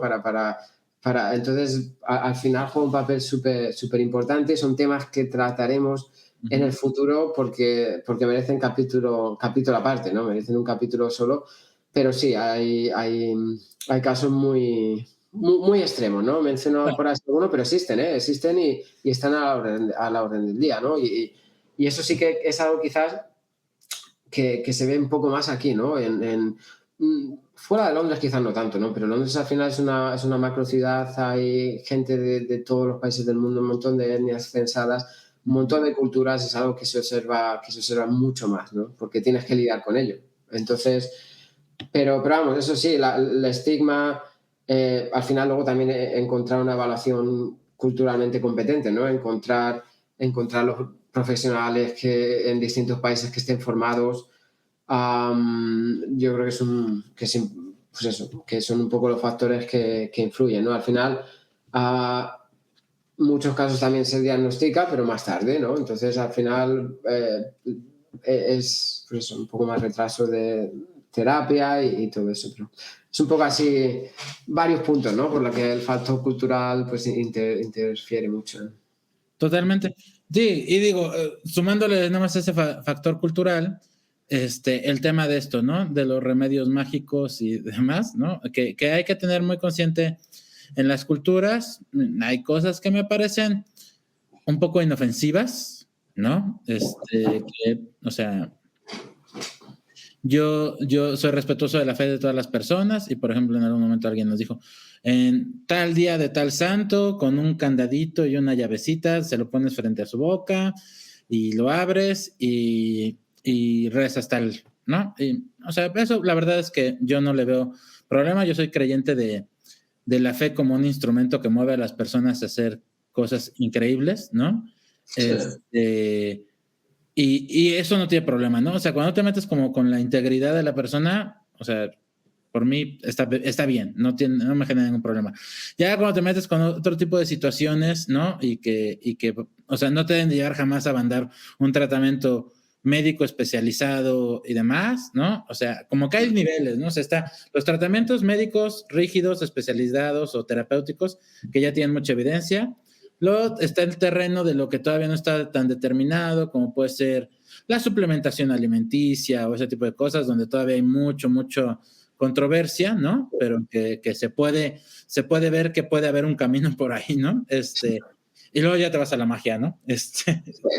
Y a los remedios peligrosos. Entonces, traten de moverse en los primeros dos, ¿no? Hay suplementación que le cae muy bien a ciertos niños, hay suplementación que no les cae tan bien, no pasa nada si lo prueban y si es acompañado por un especialista, aún mejor. Ya irse a dióxido de cloro, ya... Ya son palabras mayores, sí, ¿no? Entonces, sí, es un poco complicado, pero son cosas que existen, ¿eh? Que están en el mundo y existen. O sea, en distintos países, pues está a la orden del día, ¿no? Entonces, ya te digo, aquí pues contamos con la suerte de que todo eso está protegido. Están 9 protected characteristics que se llaman aquí, las características protegidas, ¿no? En Reino Unido, pues en contra de la discriminación y todo eso, y que para, pues eso, la Equality Act y el safeguarding y todas estas políticas para proteger todo ese tipo de cosas. Entonces aquí, pero es algo con lo que he tenido que lidiar muchas veces, ¿eh? El tiempo que fui director, cuando era profesor también, pero el tiempo que fui director sobre todo. Mucha del trabajo se iba en tener que lidiar con este tipo de cosas que están, ¿no? Porque al final también tienes que tener mucho cuidado. Por eso que proteges estas características, ¿no? Que es dónde está la línea entre las creencias de los padres y la delgada línea del bien y el mal también, ¿no? Porque tienes que tener mucho cuidado. ¿Cómo lo dices a los padres? Que algo para no ofenderle, ¿no? Para proteger esa característica que tienen propia de poder creer en lo que tiene la religión o la creencia que quieran, pero que eso no lo pueden hacer con su hijo, ¿no? Entonces hay mucha parte se va en eso, es interesante. Ojalá no hubiera que lidiar con esa parte, pero está ahí, ¿no? Entonces la parte cultural para mí es algo fundamental, ¿no? Es algo, muchos padres también, también la educación de los padres, ¿eh? Un padre que esté formado, un padre que conozca o que se preocupe o que esté informado no es lo mismo que un padre pues que a lo mejor no tanto, ¿no? Al final... ¿no? Te estás enojando. Claro, y al final... Que crean que es culpa de la mamá, ¿no? Sí, que es culpa de la mamá o cualquier cosa, ¿no? Entonces, todo eso influye mucho. El papel, la parte cultural, la parte de educación, nivel educativo de los padres, influye mucho en todo sentido. ¿Por qué se tiene esta creencia de que el autismo es en hombres, ¿no? Que es algo que se pasa en hombres, que no es tan común en mujeres o que es raro en mujeres? ¿Por qué el diagnóstico en mujeres es más difícil? Mira, hoy justo estaba leyendo, además lo he puesto por aquí, me lo he apuntado, el ratio, ¿no? El ratio de diagnóstico de chicos y chicas. Mira, según la National Autistic Society, te dice exactamente, varios estudios sugieren que el ratio de autistas masculinos y femeninos va de 2:1 hasta 16:1. Pues eso, que dicen que 2 chicos, una chica, hasta incluso de 16 chicos por cada chica. El más estandarizado, los que más se usan ahora, pues 3:1. 3 chicos cada chica, normalmente es 3 veces más. Chicos tienen 3 veces más o hay, pues eso, hay más número de chicos que de chicas. Sí que sobre todo a nivel 1 es mucho más, en ciertos casos es más complicado diagnosticarlo en niñas. O sea, a muchos casos las niñas sí que presentan, pues eso, tienen una presentación clínica atípica, ¿no? Esto significa que muestran síntomas menos evidentes o diferentes que se pueden observar en los niños. Por ejemplo, las niñas normalmente se cree, son más hábiles en la imitación social. Entonces, camuflan mejor. ¿Cómo? El enmascaramiento es más rápido. El enmascaramiento, sí, camufla mejor las dificultades sociales. Eso es un poco lo que... Luego, aparte también, claro, muchas veces, en muchos casos, los intereses restringidos, los intereses fijos, son, pues eso, imagínate, son más típicos en ciertos casos que las niñas neurotípicas, ¿no? Pues además, a lo mejor tienen intereses restringidos con animales o con algún carácter de Disney o con música. Entonces, son a lo mejor más parecidos a una niña neurotípica que los que puede tener a lo mejor un alumno con un chico con TEA, ¿no? O sea, en algunos casos. Normalmente gira mucho en torno a la habilidad un poco extra que tienen para adaptarse socialmente, que luego al final les genera mucho más estrés. Luego hay unos niveles de depresión altísimos, ¿no? Una regresión enorme. Yo he observado estos años una regresión enorme, ¿no? En muchos alumnos, sobre todo a nivel 1, cuando llegan a la adolescencia, el inicio de la etapa adulta, ¿no? Que quieren estar al nivel de los alumnos en cuanto tienen muchas dificultades. Hay una regresión también, he visto muchos alumnos pues, con depresiones, sobre todo gira en torno a eso, ¿no? A las habilidades de comunicación, que pueden enmascarar dificultades sociales y de comunicación mejor. Y luego, pues, los sesgos de género que existen, ¿no? Al final, ¿qué pasa? Como hay más casos de niños, es un poco lo que hablamos antes, de la parte subjetiva, ¿no? Que es cuando hablamos de sesgos, hablamos un poco de todo ese tipo de cosas. La parte subjetiva, ¿no? Cuando hay o cuando es una condición, ¿no? Que por regla general pues tiene un ratio de 3:1 o 4:1, luego está el sesgo ese. Entonces, al final, el especialista no es algo como que diagnostique tanto, me refiero, al final no piensa en el autismo como primera acción, ¿no? Tiene una niña con esas características, pues a lo mejor un trastorno del desarrollo o un trastorno de cualquier tipo de cosa antes de Caso pensar general en... del aprendizaje y este tipo de... Claro. Entonces existe ese pequeño sesgo, pues pues eso, que pueden estar menos inclinados a considerar el TEA como una posibilidad en niñas, ¿no? Que eso luego al final lo único que lleva es a retrasos en el diagnóstico, porque al final luego se evidencia, al final es evidente, pero como existe ese pequeño sesgo, ciertos casos pues lleva un poco a diagnosticar un poco más tardío. Sí, que es el tema de que las herramientas que tenemos sean así, no sean clínicas interpretativas y por lo tanto con su rasgo de su subjetividad, ¿no? O sea, no es como Sí. análisis de sangre, aquí se ve que es autista, listo, ¿no? Claro, no es algo así. Aquí aparece claramente en el estudio de sangre, ¿no? Claro, luego al final hay reciben también ciertos casos, sobre todo ya te digo, a grado 1, un poco más en la adolescencia y todo eso, pues el diagnóstico que reciben en ciertas ocasiones es un diagnóstico comórbido, ¿no? Como pues trastorno de ansiedad, depresión, en lugar del TEA. Entonces, pues esto es, al final es un poco lo que hablamos de buscar especialistas en la materia, ¿no? Porque al final si recibe un diagnóstico de trastorno de ansiedad, empieza a tratarse en todo eso, pues estás tratándote contra la ansiedad, no contra el origen de lo que te genera esa ansiedad, de dónde te viene toda ansiedad, o de las dificultades que tienes que te generan ansiedad, ¿no? Entonces, pues eso, es importante buscar especialistas que los hay cada vez más. Hay muchos especialistas ahora mismo que están especializadas en diagnóstico en mujeres también, ¿no? Entonces es importante buscar un buen especialista siempre. A mí me gustaría compartirte una anécdota, ¿no? Cuando estábamos en los procesos de diagnóstico de lo demás, que es así una anécdota, voy a buscar los estudios para validar la información, pero nos comentaban con este tema de que XY, ¿no? Si no me falla la memoria, XY somos los hombres y XX son las mujeres, ¿no? Y que había algunos estudios genéticos recientes, ¿no? Bueno, esto tiene un año, pero en ese momento eran recientes, que hablaban de que el autismo solía encontrarse en términos genéticos más en el y que por eso era difícil, ¿no?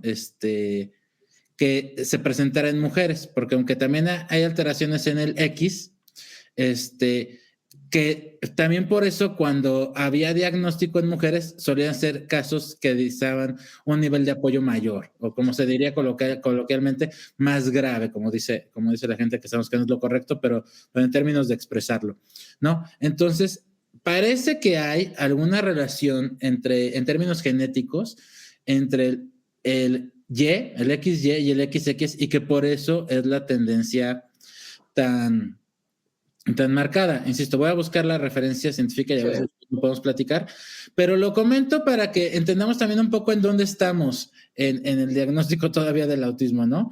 Entre que puede ser algo como lo que mencionas, ¿no? Y hay evidencia de que puede ser algo como que mencionas, como el sesgo, como la predisposición, como la capacidad natural de enmascaramiento de las mujeres por adaptarse mejor a las cuestiones sociales y demás, ¿no? Que son como unas características de género. O podría ser una cuestión genética que todavía no se ha descubierto, ¿no? Estamos todavía, hemos recorrido mucho, pero todavía nos falta muchísimo. Luego, a ver, al final luego es algo que está claro. Sobre todo este tipo de cosas de situaciones que hablamos de sesgo, ¿no? Y la capacidad de enmascaramiento y todo eso, hablamos con pues autismo grado 1, ¿no? Autismo grado 1, pues al final que es totalmente distinto, pues totalmente distinto, no, que en este tipo de diagnóstico pues cambia un poco para alumnos con grado 2 o grado 3, pero sí que es evidente que el número es bastante mayor en chicos que en chicas. Hablamos yo en los colegios que he trabajado aquí, en los colegios que conozco, es que solo hace falta darte un paseo por ahí para ver la cantidad. Yo diría que la proporción de alumnos en los colegios que he trabajado es mayor de 3.1, mayor de 4.1 incluso. Claro. Entonces sí que he visto, hablaremos también, ¿no? Como dices, de distintos estudios, y sí que he leído algunos artículos así de, pues bueno, un poco de la causa, claro. Es como mencionaba antes, hay casos que son, pues que al final son evidentes, ¿no? Al final, pues eso, alumnos grado 2, grado 3, ¿no? Que tengan un trastorno del lenguaje, pues alumnos ahí no, así sí que se suele diagnosticar más fácilmente, ¿no? El sesgo ya desaparece porque tiene otro tipo de características, pero sobre todo a grado 1 pues influye mucho todo este tipo de factores. Claro, y bueno, vamos al último tema que tenemos hoy, que son las funciones ejecutivas. ¿Qué son las funciones ejecutivas, amigo? Vale, pues funciones ejecutivas, eso bueno, a ver, como son un conjunto de habilidades cognitivas, ¿no? Que permiten pues a las personas planificar, regular el comportamiento, organizar, resolver problemas, prestar atención o llevar a cabo tareas pues de manera eficiente, ¿no? Y son esenciales pues, para el funcionamiento diario pues, de nuestro día a día, para la adaptación social. Entonces, en el contexto del autismo, son un tema pues, muy importante a considerar, ¿no? Pues las personas con TEA pues, tenemos ciertas dificultades, pero evidentemente pues, con las funciones ejecutivas. A ver, déjame te cuento una anécdota, ¿no? Sí. A ver si te estoy entendiendo bien. Por ejemplo, alguna vez estábamos en una cena con familia y estaba una mesa de sala, ¿no? Una mesa de sala que son más chaparritas y demás, ¿no? Entonces, Gala había agarrado una silla y estaba sentada en la mesa y estaba jugando. Entonces, León vio que él no tenía silla, ¿no? Entonces, agarra, buscó un cojín del sillón de la sala, agarró, lo acomodó, lo puso de silla y se sentó, ¿no? Eso es que entiendo yo que eso es como una función ejecutiva, ¿no? O sea, la capacidad de identificar un problema, de identificar una solución y llevarla a cabo. ¿Es ese tipo de... Bueno, sí, influye en todo eso, ¿no? Las funciones ejecutivas son planificación y organización, flexibilidad cognitiva, inhibición, respuestas impulsivas, memoria de trabajo, atención sostenida selectiva. Gira en torno un poco a eso. Por ejemplo, las personas con autismo, yo siempre digo que mi flexibilidad cognitiva es nula. O sea, siempre lo digo como broma, así cuando hablo un poco, porque pues es básicamente la capacidad que tenemos de adaptarnos a cambios en rutinas, en distintos enfoques, y pues, salir de nuestra rutina e incluso pues, flexibilidad cognitiva en cuanto a aceptar las opiniones y la manera de trabajar de otras personas, ¿no? Pues salirnos de nuestra rutina, nuestra propia manera de pensar, ¿no? Pues para mí la flexibilidad cognitiva en mi caso es algo que me cuesta de siempre y que me ha costado mucho, ¿no? Salir de mi rutina, ¿no? Pues muchas veces hemos hablado de mi mesa para estudiar o pues incluso aceptar, ¿no? Cuando trabajo, para mí es un reto, por ejemplo, cuando trabajo en equipo, cuando trabajo hago un esfuerzo, ¿no? por entender, o sea, de que hay más formas de llegar a una solución de un problema o que otra persona tiene otro punto de vista, ¿no? Que no es la forma en la que yo lo hago. Por ejemplo, muchos padres hacen referencia que cuando vas por un camino a la escuela, por poner un ejemplo, que hay muchos chicos a los que les genera crisis que en lugar de que te vayas por la calle de siempre, te vayas por otra calle. Eso es esa parte de flexibilidad cognitiva. A mí me cuesta mucho, pero para muchas cosas. Mira, lo hablaba el otro día con un compañero. El primer día que me fui a trabajar en la universidad, me fui por Central Line, que es una línea de metro de aquí para probar, y me volví por Elizabeth Line, que es otra línea. Tardo bastante más por Central Line, pero como probé ya el primer día fue bien, no puedo ir de otra forma, y sé que tardaría menos por el otro lado, pero yo voy todos los días en Central Line y vuelvo en Elizabeth Line.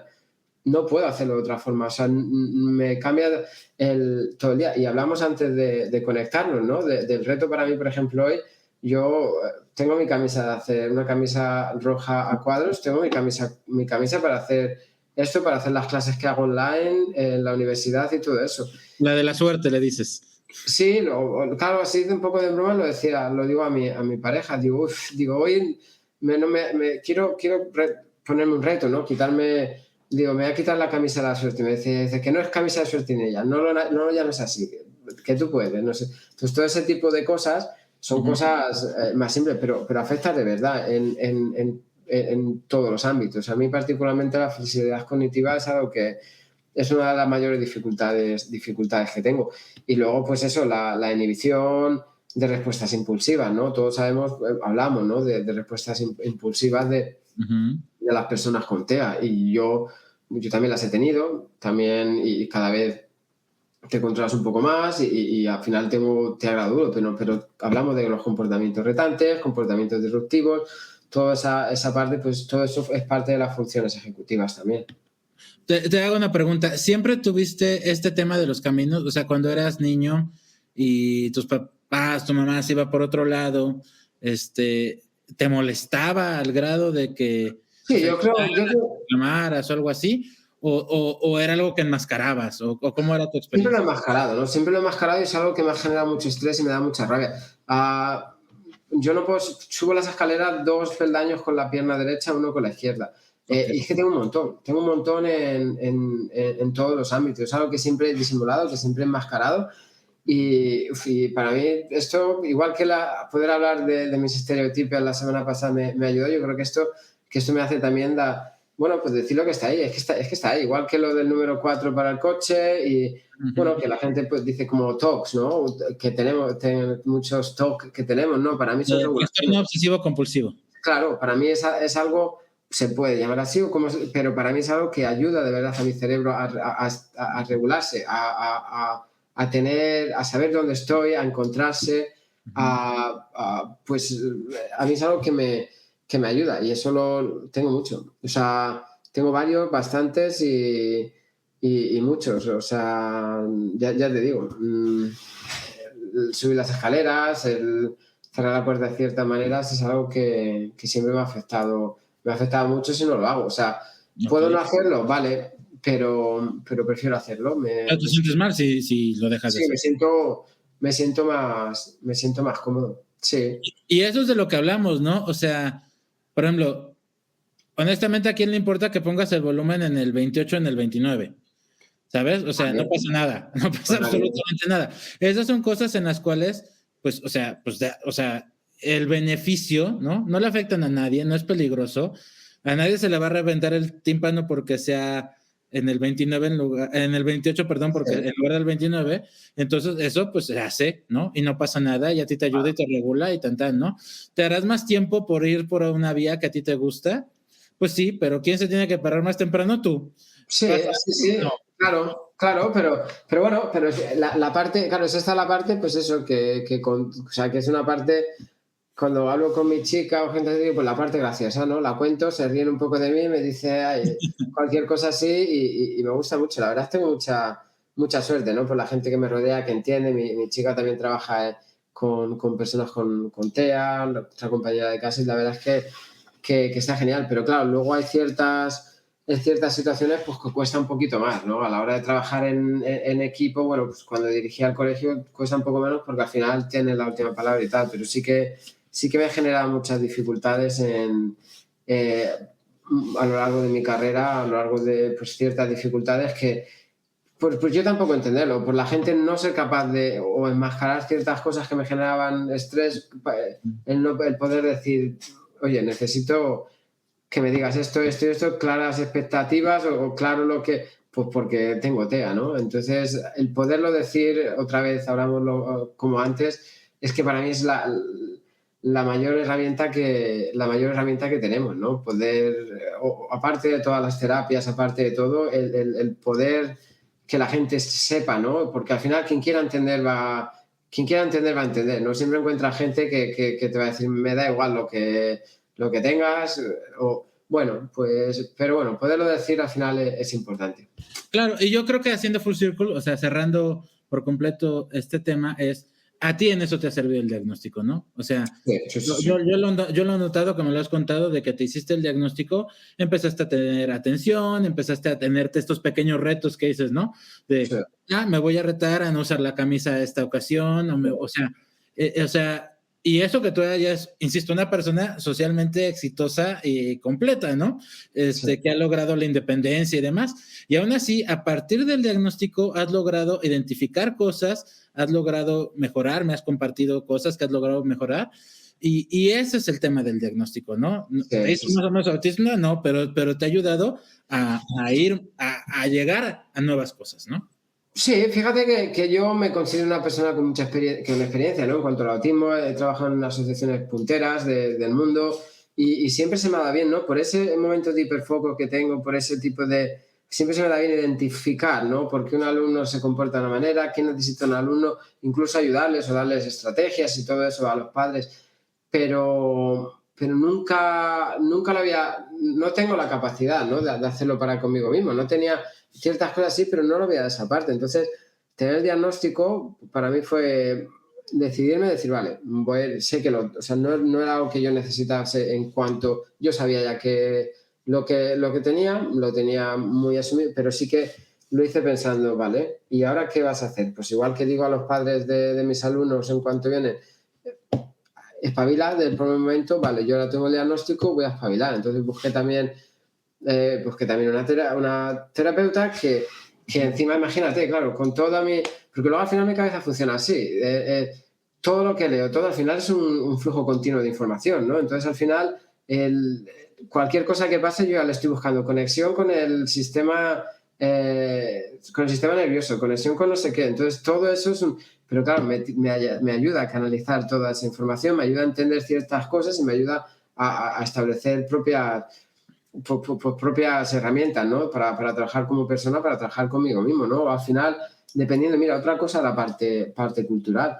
Al final, pasa también con todas las terapias psicológicas y todo eso. En muchas culturas todavía, hablar de, oye, pero te vendría bien un psicólogo, es como, no me llamen loca, no me llamen loco, no todo ese tipo de cosas. Aquí en Reino Unido, los psicólogos tienen psicólogos. O sea, está bien visto, está incluso aconsejado que un psicólogo tenga un psicólogo, porque lidias con tanto estrés, lidias con tanto trauma muchas veces que necesitas dejar ahí antes de tema de briefing que llaman aquí, antes de irte a casa. Entonces, en la National Autistic Society nos entrenan a eso, ¿eh? Nos entrenan a desahogarnos todos los días con compañeros, nos entrenan a cómo ayudar a la gente a desahogarse, todo ese tipo de pues, salud mental, ¿no? Es súper importante. Entonces a mí me está ayudando mucho pues, a reducir niveles de ansiedad, niveles de estrés y darme estrategias para todo eso.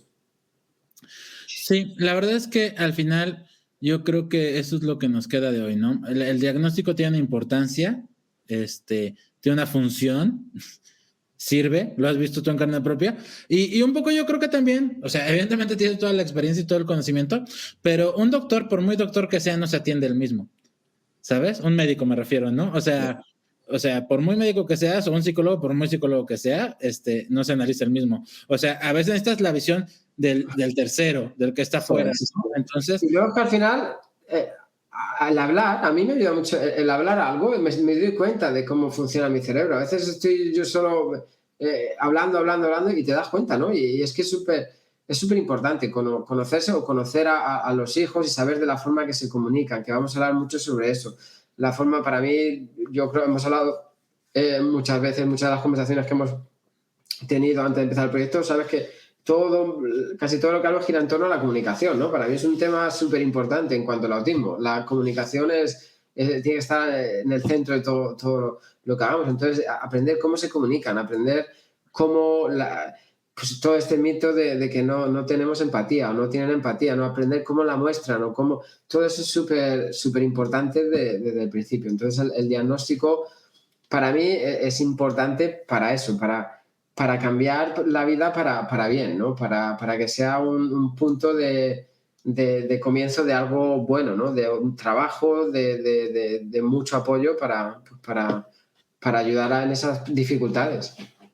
Totalmente. Y bueno, para cerrar, quiero empezar a hacer algo que voy a llamarle la anécdota de la semana, ¿no? Sí, Que creo que le suma un poco a lo que creo que tiene de particular este ejercicio, ¿no? Que es la parte humana que aportamos tú con tu experiencia en vida y yo con mi experiencia como padre, ¿no?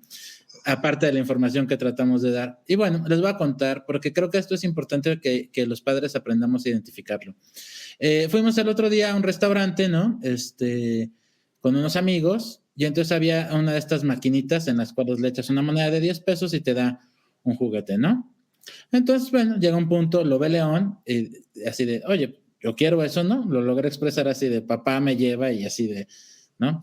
Y ok, le digo, sí, cuando nos vayamos, sacamos una, ¿no? Y ya, también estrategia de padre, ¿no? Si se lo haces al principio, probablemente quiera más durante el día, entonces es al final del día, cuando ya te vas, ¿no? Entonces ya llega el momento, le digo a su mamá, oye, en lo que yo estoy aquí, ve con él y tráele uno para su hermana y uno para él, ¿no? Entonces ya va la mamá, saca el juguete y bueno, se presentó una situación, ¿no? Él quería arriba de estas máquinas, que si las ubican, pues van cayendo las bolitas y salen por abajo. Arriba, hasta arriba, había un carrito, ¿no? Y para quien todavía no lo sepa, León tiene un gusto por todos los vehículos automotores y aviones, barcos, trenes, todos esos, todos.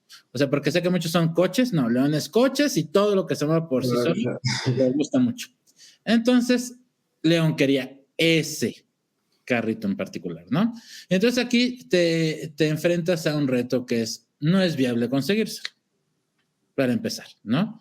Es algo que no puede pasar. O sea, no puedo abrir la máquina y sacarlo, no puedo echarme 200 monedas de 10 pesos para que salga el juguete.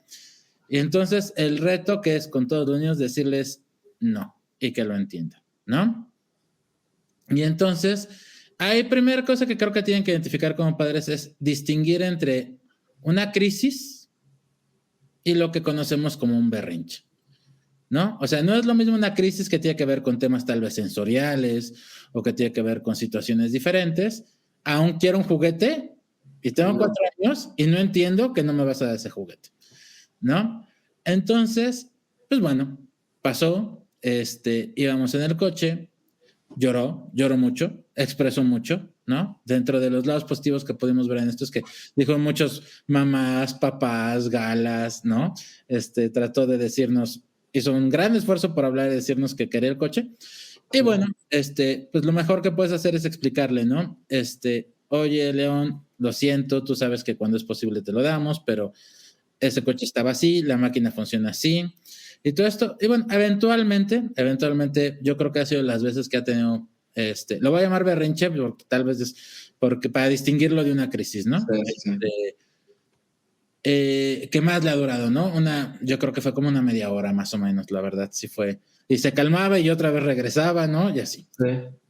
Pasa, se calma, llega la noche, ¿no? Entonces, ahí es importante entender dos cosas. Uno, el cómo se maneja y cómo debemos como padres entender lo que es esto, ¿no? Y yo estaba viendo apenas un estudio de que la parte del cerebro que se encarga de entender que no puedes tener lo que quieres, se termina de desarrollar hasta los 20 años, ¿no? Entonces, pedir que un niño de 4 años autista entienda que algo que quiere no lo puede tener, tiene sus retos aparte, ¿no? Pero tiene que pasar, ¿no? Porque ahí y bueno, y lo otro es que hay que aprender a tener la serenidad de no dejarse llevar por la situación, ¿no? No responder violencia, no responder agresivamente, no gritar más fuerte, no caer en la batalla de si tú gritas, grito yo más, ¿no? Y la verdad, pues tampoco esperar que hagan un acto de conciencia que yo pueda hacer a mis 40 años que lo haga a los 4, ¿no? Simplemente, como decimos en español, pues te lo tragas, ¿no? O sea, lo apoyas, lo acompañas. Eso es importante, que estés ahí, saber que estés ahí. En el momento que tiene ese berrinche, saber que puede contar contigo. O sea, le das la mano, sí. Le dices, te entiendo, mi vida, pero pues lo siento, no se puede, ¿no? O sea, sí. Pero pues no puedes hacer más que eso, ¿no? Para no hacerlo tan largo, y esto también es importante que a veces nos quedamos nosotros con ideas, ¿no? Mañana siguiente se levanta y empieza a reclamar, ¿no? Así, o sea, nos empiezan a reclamar, a expresar como que quiere ir abajo, como que quiere ir al coche. Y entonces su mamá y yo en el automático dijimos, sigue queriendo el coche de ayer, ¿no? Entonces yo agarré y me senté con él y le expliqué, a ver, León, esto no funciona así, está lejos, porque no era ni siquiera algo que estuviera cerca de la casa, estaba como 40 minutos de viaje. La máquina funciona así, funciona asado, ¿no? Y entonces, pues por eso no le pudiste tener, León. Ya está él más tranquilo. Lo que tú dices, ¿no? No le puedes enseñar a nadar cuando se está ahogando. Sí. Ya tranquilo, le expliqué, y yo dije, ya me entendió, ¿no? Y se quedó tranquilo. Bajamos y otra vez dice que para que el coche, ¿no? Y entonces digo, bueno, a ver, lo va a llevar al coche, ¿no? Y lo lleva al coche y lo que quería eran sus juguetes que se le quedaron en el coche, ¿no? Entonces ahí también la lección es, o sea, no asumas que sabes que quiere, ¿no? O sea, es difícil porque no me lo puede decir él verbalmente, ¿no? Sí. Pero no lo asumas como que él sigue en un berrinche o sigue molesto, ¿no? Y tal vez si yo hubiera sido más abierto a escuchar, hubiera sido mucho más fácil decirle, a ver, bueno, vamos al coche desde el principio, y ya que estuviera en el coche y viera que él quiere como agarrar camino, explicarle, claro. y no, y la realidad es que él quería sus coches que se le habían quedado pues claro, lo clave es la comunicación, ¿no? Que al final no hace falta que te diga que se está comunicando y entender toda esa parte es importante. Yo creo que es lo bonito de todo esto es llegar a entender toda esa parte, ¿no? Y como padre también, pues eso, hay que sentirse muy orgulloso cuando eso pasa y bueno, pues también entender como pues, la dificultad del padre, ¿no? Que mucha gente que ay, es que no entiendo, es que si entendiera, es que ojalá pudiera entender, bueno, estás trabajando, estás haciendo todo lo que puedes y más para entender a tu hijo, entonces todo llega y es un proceso y al final es súper bonito cuando pasa, entonces a mí me encanta cuando me cuentas estas historias. No, yo creo que es muy importante aparte de identificar, o sea, yo te lo he hecho, yo en algún video de otro canal que se llama Lo Aspergiano, ¿no? Sí. Un video que él tiene de tips para padres, él dijo uno de los tips que más me han servido en la vida, que es, no veas siempre a tu hijo a través del lente del autismo, ¿no? Sí. Y entonces esta parte, ¿no? O sea, yo en otro momento, en el que hubiera estado menos preparado, hubiera dicho, es que está así porque es autista, ¿no? Sí. Y le hubiera echado la culpa al autismo y me hubiera frustrado y una serie de cosas que suceden, a diferencia de, es un berrinche, todos los niños tienen berrinches, autistas son autistas y él ahorita lo que vete, ¿no? O sea... Mira, la doctora Temple Grandin, que bueno, es una de las mayores eminencias en cuanto a autismo, ¿no? El autismo tal y como lo conocemos hoy en día nos ayuda mucho toda la experiencia de Temple Grandin, es una doctora también con autismo, que siempre dice que es importante no sobreproteger tampoco a los hijos, a los alumnos, que es otra cosa que pasa, y hablaremos mucho sobre eso, va en relación a lo que mencionas, ¿no? De que no se vea siempre a los hijos por las lentes, ¿no? A través de las lentes del TEA, ¿no? No es lo que hablamos el otro día. No soy TEA, ¿no? No soy Abraham Buitrago Arenas y tengo TEA, no, yo soy Abraham Buitrago Arenas. Luego lo otro viene después, o el caso de tu hijo. Y está bien estar ahí, está bien apoyar, estar ahí para siempre, ¿no? Cuando tiene un berrinche, cuando no, pues estoy aquí.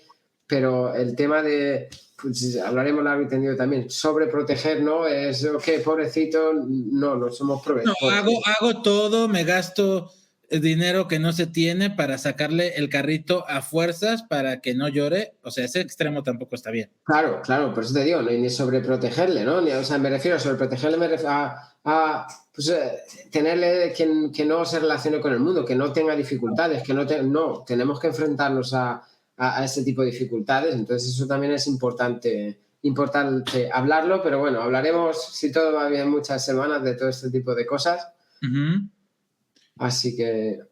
Pues bueno, vamos a cerrar el capítulo de hoy, que para variar nos pasamos del tiempo que querríamos, pero bueno, por favor visiten One Smile to Change the World, para que conozcan más del proyecto, interactúen con nosotros, créanme, vamos a estar atentos a lo que nos pidan, de lo que se hable, de lo que se investigue, de los expertos que les gustaría que invitáramos a que platiquen con nosotros, si hay algún otros canales que les gustaría que invitáramos y eso también, nosotros estamos abiertos a todo y ayudarles en lo que sea. Abraham es directamente la persona que checa el correo de One Smile to Change the World, Sí, también si puedo añadir pues, en una página de Instagram con el mismo nombre, One Smile to Change the World, una página también en Facebook, pues por ahí también, quizás incluso más rápido, nos pueden contactar cualquier mensaje más también. Ajá, por el medio que gusten en redes sociales, en Instagram y Facebook es igual, One Smile to Change the World. Y bueno, no duden en buscar a Abraham. Abraham, como les ha comentado, no solo hace esto, hace proyectos educativos, trabaja con instituciones educativas, trabaja con padres de familia y demás. Entonces, pues por favor, aprovechen la oportunidad y muchísimas gracias por estar con nosotros y acompañarnos a lo largo de más de una hora de tiempo platicando sobre el autismo y escuchando el autismo. Muchas gracias. Muchas gracias.